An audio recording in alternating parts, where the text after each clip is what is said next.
Hi everyone, my name is V. Tran and I am a doctoral psychology intern at Texas Women's University, Counseling and Psychological Services. So today we're going to be talking about how you can manage your stress and deal with everything that's going on with the world right now. So we're going to be talking about stress responses, creating a mental health plan, having a consistent schedule, connecting with others, setting boundaries, and being self-compassionate. So one quote that I really like is, go easy on yourself. Whatever you do today, let it be enough. I want you to think about what that means for you and how you can implement that. So how can we manage our stress? So first, we just have to think about how we respond to stress. So I'm going to go through a list of ways that we can respond to stress and ways we can cope with that. So if your response is, I feel like I need to be doing something, I need to take control. So how about we set realistic goals and take breaks as needed?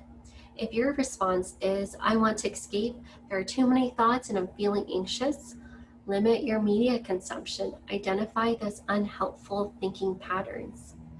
If your response is, I can't do anything, I have zero motivation, connect with a friend, create a schedule, list things that you can do so that you can accomplish.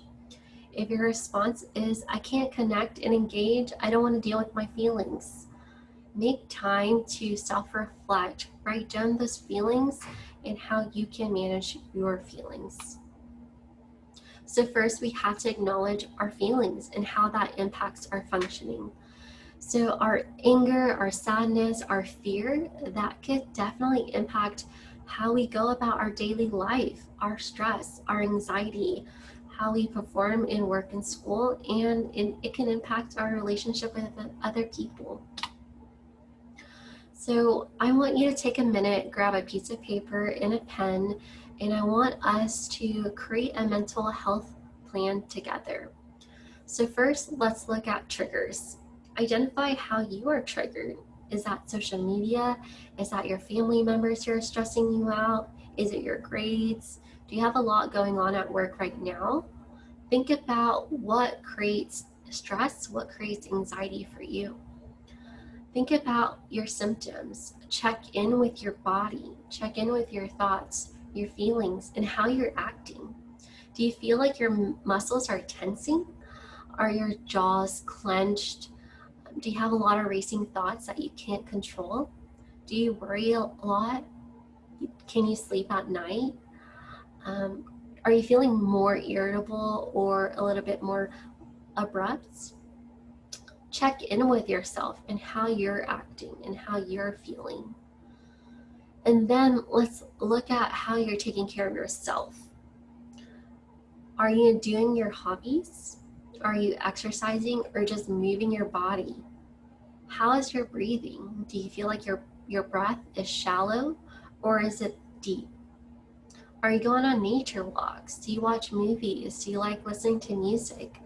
Think about ways that you can ground yourself. And finally, developing some helpful coping strategies. How do you cope? What has worked for you in the past?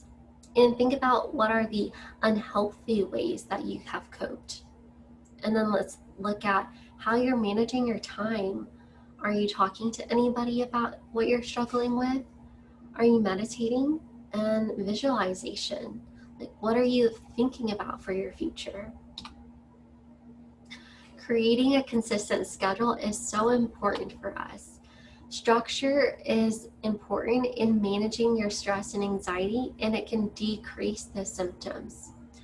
So I just want to acknowledge that a lot of changes have gone on in 2020 and it hasn't ended, and a lot of things have, not gone your way. Maybe your study abroad got canceled. Maybe your trip and your vacation had to be postponed. Maybe you were set to graduate this year and you couldn't.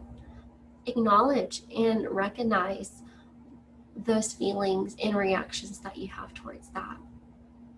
And then let's identify ways we can recreate what's familiar for you so that it can provide a level of normalcy. So what you can do is look at your schedule.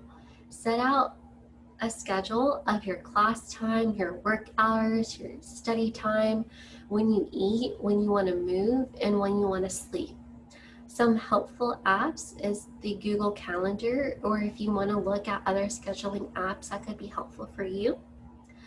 And then also one tip is just to change out of your clothes so that you can separate your days. Sometimes when we become overwhelmed or lazy, we tend to stay in our same clothes, and it provides, an inability to separate your days. Make time for things that you enjoy. Is it watching movies? Is it stretching? Is it playing with your pet? Do you like cooking? I invite you to go back and think about those things and ways we can start doing those things again. Social connection is so important for us in managing our mental health. So I want us to think about how we can manage our relationships. Being in a global pandemic right now can cause a lot of feelings of loneliness and boredom. So find ways where you can call, video chat, text, even if you want to connect with your professors, supervisors, colleagues. If you're spiritual or religious, connect with your higher power through prayers or meditation.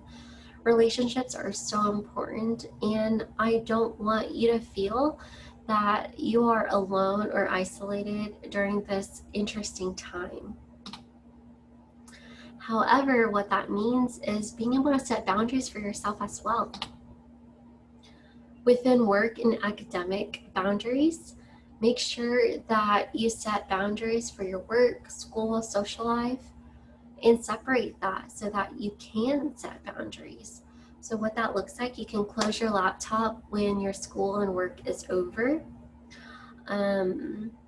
Working from home and doing virtual learning and having remote access to everything 24/7 can make you feel like you're working nonstop.